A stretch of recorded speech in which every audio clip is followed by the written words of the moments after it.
Estamos de vuelta a 7 de la mañana con 30 minutos. Como lo anunciamos, Diego García, Procurador General del Estado, se encuentra en nuestros estudios. Vamos a tocar algunos temas de interés. Quiero iniciar, doctor, y muchísimas gracias por estar aquí presente, con su punto de vista acerca de lo que fue la ratificación de una decisión anunciada por la Corte Interamericana de Justicia y que hace relación a lo que fue el caso del cese de funciones de 27 magistrados de la Corte Suprema de Justicia en ese entonces, en el año 2004. Buenos días, doctor.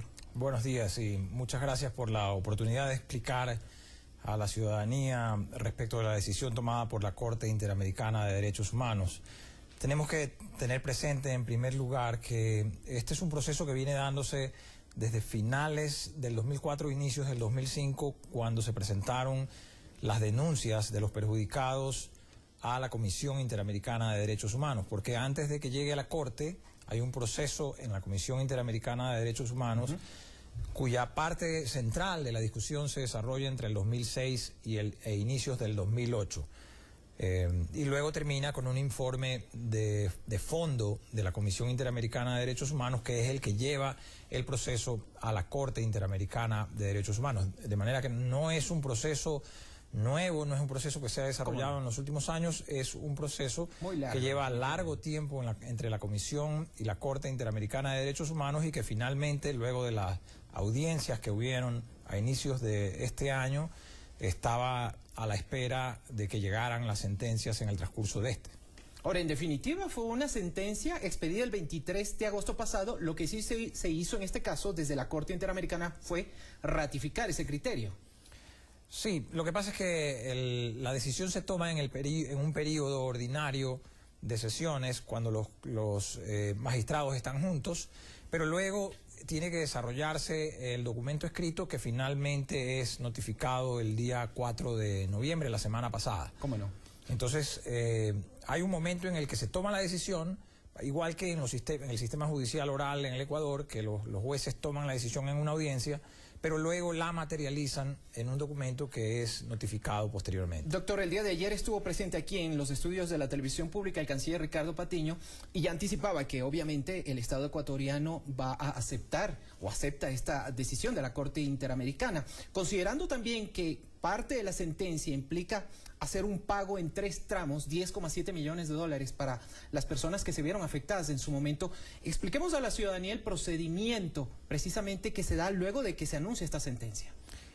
Luego de que sale la sentencia, normalmente lo que hace la Procuraduría General del Estado es informar a las autoridades que tienen que ejecutar el pago. En este caso, el Ministerio de Justicia, de acuerdo a un decreto presidencial, es el que coordina la ejecución de las decisiones de la Comisión o la Corte Interamericana de Derechos Humanos. Por tanto, se le envía una comunicación al Ministro de Justicia informándole de la sentencia y de la ejecución que hay que darle y los tiempos para que pueda ser cumplida a través de la coordinación del Ministerio de Justicia. Pero hay que tener en cuenta que, de acuerdo con la Constitución y la Ley Orgánica de Garantías Jurisdiccionales y Control Constitucional, está dispuesto que una vez que se haga el pago, se proceda a iniciar las acciones de repetición en contra de las personas responsables de los daños causados al Estado. Esto es importante, doctor, las acciones de repetición. Expliquemos también un poco más en detalle acerca de lo que nos acaba de mencionar. La Constitución previó las acciones de repetición mucho tiempo atrás. A partir del 98 ya habían acciones de repetición de acuerdo con la Constitución. Sin embargo, es la ley del año 2009, la Ley Orgánica de Garantías Jurisdiccionales y Control Constitucional, la que prevé el procedimiento expreso para el caso de sentencias de última instancia o informes de última instancia, sea de procesos de garantías constitucionales o procesos de derechos humanos. Este es un caso de una sentencia de última instancia en un proceso de derechos humanos y por tanto le es aplicable la Ley Orgánica de Garantías Jurisdiccionales y Control Constitucional. ¿Y qué dice la ley? Que luego de hacerse el pago, la máxima autoridad de la entidad responsable del daño se convierte en el legitimado activo, o sea, la persona con derecho a presentar la demanda. Normalmente, en nuestra legislación, el Procurador General del Estado es el legitimado activo para presentar demandas por parte del Estado. Pero este es un caso específico en que la ley ha previsto otra alternativa diferente a de la ley de la Procuraduría y le da la legitimación activa a la máxima autoridad de la entidad responsable. En este caso, directamente los señalados aquí serían quien hizo la convocatoria para la asamblea, o perdón, para ese congreso, para la sesión de ese congreso en el 2004, el entonces presidente Lucio Gutiérrez, y quienes formaron parte de ese congreso. De acuerdo a la lectura de la sentencia de la Corte Interamericana de Derechos Humanos, está establecido no solamente cómo se dio el proceso, porque no es un proceso aislado, ¿no? Es parte de un anuncio de reforma de algunos órganos de justicia, entre ellos la Corte Nacional de Justicia, el Tribunal Constitucional y el Tribunal Supremo Electoral, que se da en varios pasos, con varias convocatorias y resoluciones que nacen desde la presidencia y luego se ejecutan en el Congreso Nacional, de manera que hay que darle una detenida lectura a la sentencia para saber en dónde está la responsabilidad, porque la Corte Interamericana de Derechos Humanos no señala con precisión si es tal persona o tal otra, pero da los elementos que permiten hacer esa determinación a las autoridades de estas entidades y a ellos finalmente presentar la demanda de repetición cuando se haya hecho el pago. A propósito de una noticia, doctor, y quiero pasar a otro tema, el caso Chevron, de la participación de la Procuraduría dentro de este ámbito. El día de ayer la Corte Nacional de Justicia ratificó una sentencia en contra de esta petrolera. En definitiva, bueno, se dispone que la reparación, el monto de reparación sea superior a 9.500 millones de dólares. ¿Cómo mira esta decisión judicial, doctor? El Estado ecuatoriano no es parte en el proceso judicial en Lago Agrio. ¿Cómo no? Y por tanto no ha sido notificado con la sentencia que se dictó ayer y de la que yo conocí por los medios de comunicación. En las versiones electrónicas de los diarios anoche pues ya estaba la noticia luego de que fue anunciada por los miembros del Frente de Defensa de la Amazonía.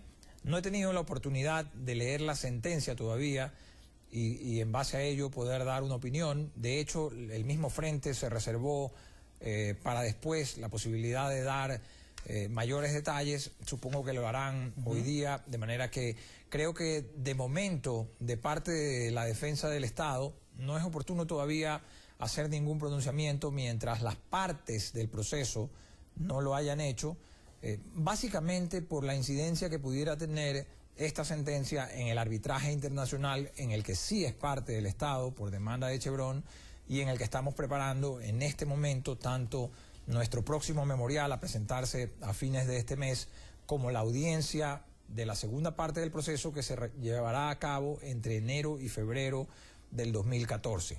Nosotros vamos a hacer un análisis de esta sentencia, ver las posibilidades de efectos o impactos que pueda tener en nuestro proceso y en su momento, en base a eso, podremos obrar dentro del proceso. Pero no quiero hacer un comentario sin haber leído siquiera la sentencia porque todavía no estoy en conocimiento de ella. Ahora, doctor, el caso Chevron ha tenido muchas aristas. Una de ellas, el tema del espionaje. Usted se refirió también a este tema en días pasados. A raíz de esa denuncia que usted hizo, ¿qué se ha sabido de nuevo?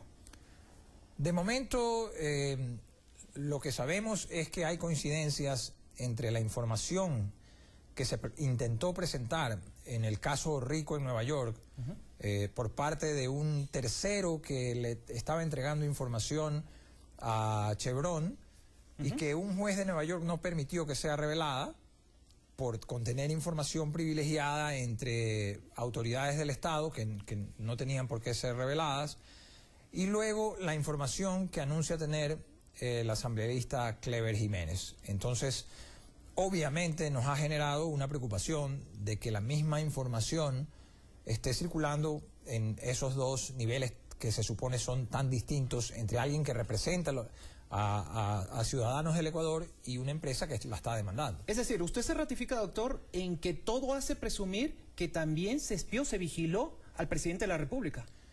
Entre los correos electrónicos que fueron parte del intento de presentación de información por parte de Chevron en la acción Rico, estaban correos que incluían comunicaciones con el presidente de la República. Y en esto hay que entender que esto el que el presidente reciba información respecto del proceso no es parte sino de la responsabilidad de una autoridad de estar en conocimiento de lo que está sucediendo en los procesos más importantes del país. Claro. El problema no es el contenido de la información. El problema es por qué ese contenido está intentando ser revelado por Chevron en una parte en Nueva York y aquí es mencionado por el asambleísta Clever Jiménez. Es un problema más bien de fidelidad de la información, de respeto a las comunicaciones internas y de mantener una posición coherente con los intereses del país. Y genera muchas dudas, doctor, esto. Muchísimas gracias entonces por haber estado aquí presente. Gracias también. El doctor Diego García aquí en la televisión pública.